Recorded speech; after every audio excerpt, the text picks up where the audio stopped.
Got him.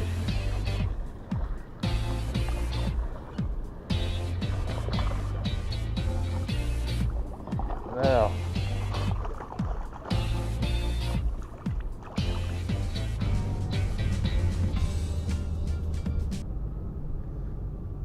Good morning, everybody.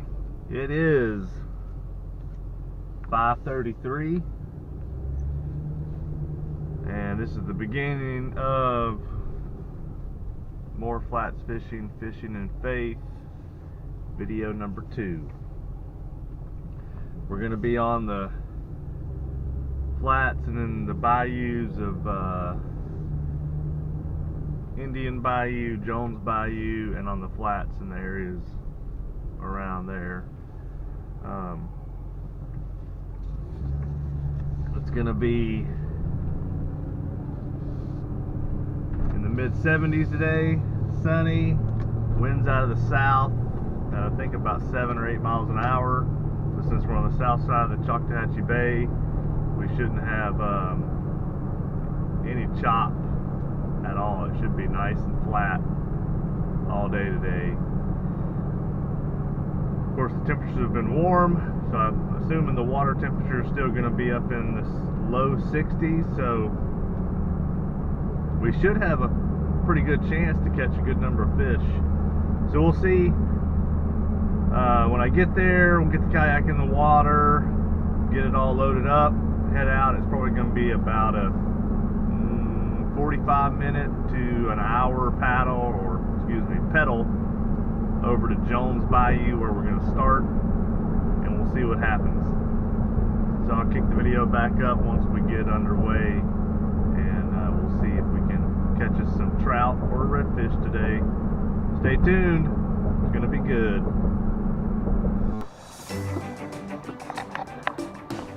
Alright, well, we're underway, and sun's coming up over there. Nice sunrise. Finally made it to Jones Bayou, where we're going to start fishing. So let's see what we can catch. Here we go.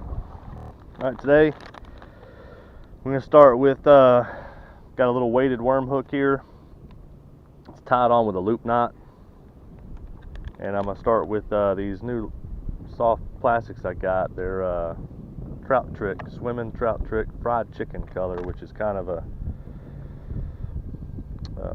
white with some specks, and it's got a chartreuse tail, so we're going to start with that.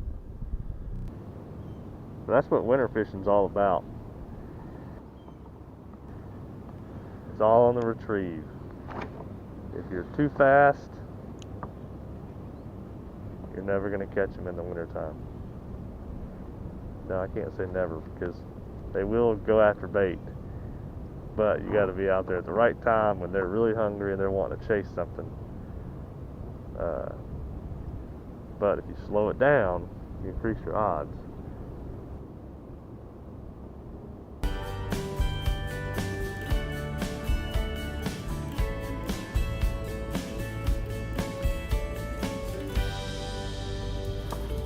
Got him.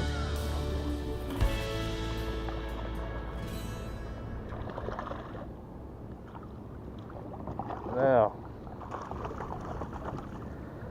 actually, just before he bit, I saw a big swirl in the water, so I don't know if he was coming after it and missed it, but then I slowed it down, paused it for a couple seconds, and he hit it again. So, it's pretty nice. And that's the trick, is landing them in the kayak. A lot different than when I was doing it on the boat. Alright, so the bait's off. Wet my hand a little bit. Take a look at this little fish. Not bad for the first one. Pretty fish. Look at the spots on him. And yeah, not a bad little fish for number one speckled trout of the morning. Alright, put him back.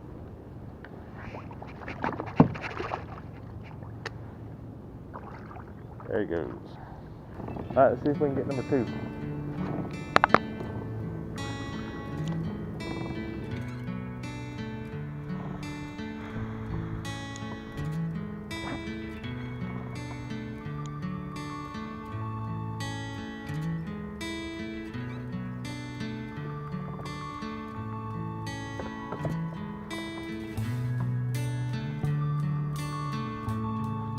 Got him.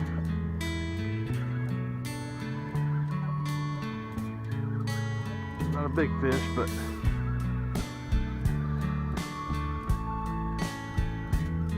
that's a fish nonetheless. It's not bad. Not bad at all.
Nice little trout. The thing you got to remember is these guys, they have two fangs. You can see one, the other one must have broke off at some point, and they've got some small little teeth. You don't want to lip these guys like I was doing that bass, because they'll put a hole in your finger. But anyway, nice fish, number 2.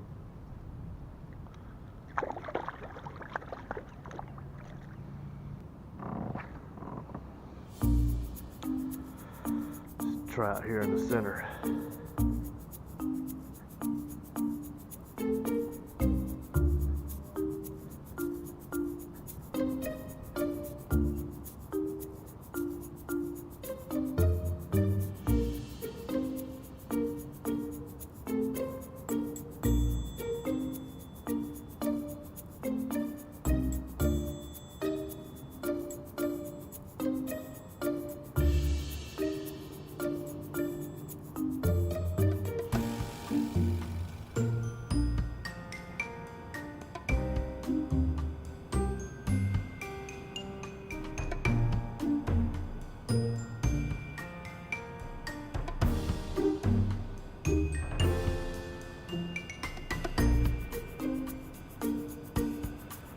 I had a couple little nibbles there. Try it again.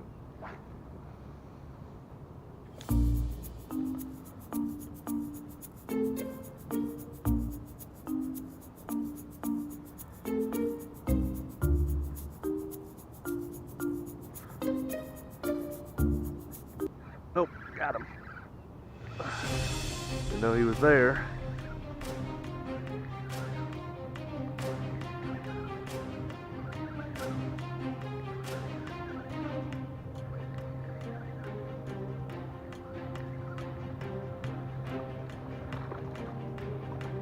Another trout, about the same size as the last two. Actually, he might be a little bit bigger.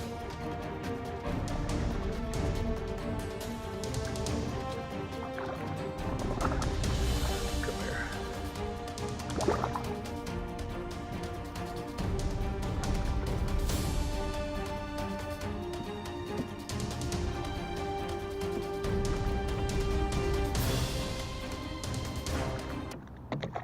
Alright, that makes it easy. So this trout trick is doing the job this morning. If we can get one a little bit bigger, we can throw them in the cooler. Because today, we're keeping them.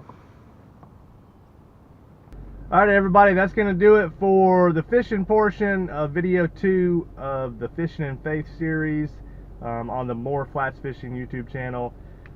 Caught 3 small trout, so it wasn't a bad day. I didn't strike out last weekend. But of course, this week's topic was on suffering, so I thought it kind of went with, well, it kind of just rolled into this week from last week, because last week I suffered through some terrible fishing. If you missed it, it was video 1 of the Fishing and Faith series. I just kind of talk about why I started the channel in that video. But this week it's on suffering, and of course, at one time or another, we all suffer through something. I mean, we face trials in our lives that can bring everything crashing down. I've been there. You've probably been there. We all have. Or at some point, we all will. Okay? If you haven't and you never do, you know what? I pray that you don't, and that you just kind of get skipped over, because it's never fun going through things that really can bring you down.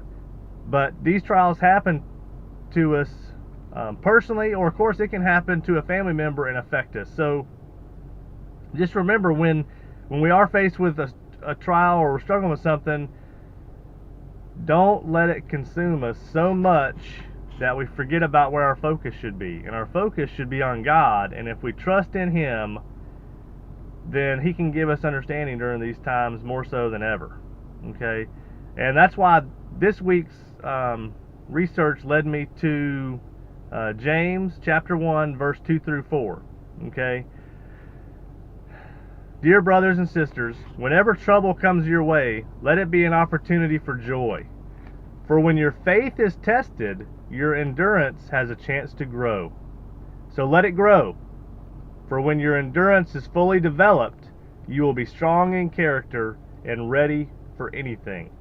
And that's James chapter 1 verse 2 through 4. And basically what I think that's saying is that if we're struggling with something, or God puts a certain trial in front of us that's just getting us down, if we can remember to keep a positive attitude and just push through until it's over, and remember to focus on God, then in the end we're going to be a stronger person for it. That's going to do it. Hope you enjoyed the video, caught a few fish, and just remember, if you're struggling with something, you can turn to James chapter 1 verses 2 through 4 and you can find an answer. And there's some times when I struggled in my life where I wish I would have been studying the Bible, reading the Bible more, and had that verse to rely on, just to kind of, you know what, now I see why God's doing this. He's trying to make me stronger, and so I just need to keep a positive attitude, just get through this till it's over, and I'm going to be a better person, be a stronger person, and be able to deal or handle anything in the future. So just remember that. Your number one focus should be on God. Keep that in mind as you go through your daily life. Just remember, if God's number one, when something does come up, He's going to be there for you, and that's what I believe anyway. So, alright guys, thanks for watching episode 2, Fishing in Faith, on more flats fishing. If you haven't subscribed to my channel, please subscribe. Comment on the video, open up a discussion. Otherwise, that's it, and I'm gonna start researching and trying to figure out what I want to do video 3 on. So thanks for watching. See you later.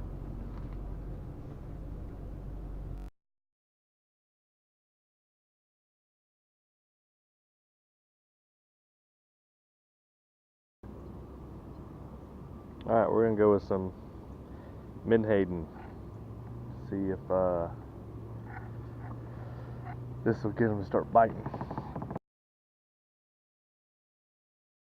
Now I'm going to do the loop knot to put this lure, attach it. Never used this color before, so I figured give it a shot because they're not biting all that much right now anyway. So first, you want to run it through the eye hole of the lure, your tag end, which is the unattached end, and then you'll do a backward loop. So you'll bring your right hand, bring the loop around the back. So you'll do that once, hold it with your left hand, you'll do another backwards loop. Now you got 2 loops. You take the second loop, put it through the first one, and you take the tag end and run it through that second loop, and then you tighten it down.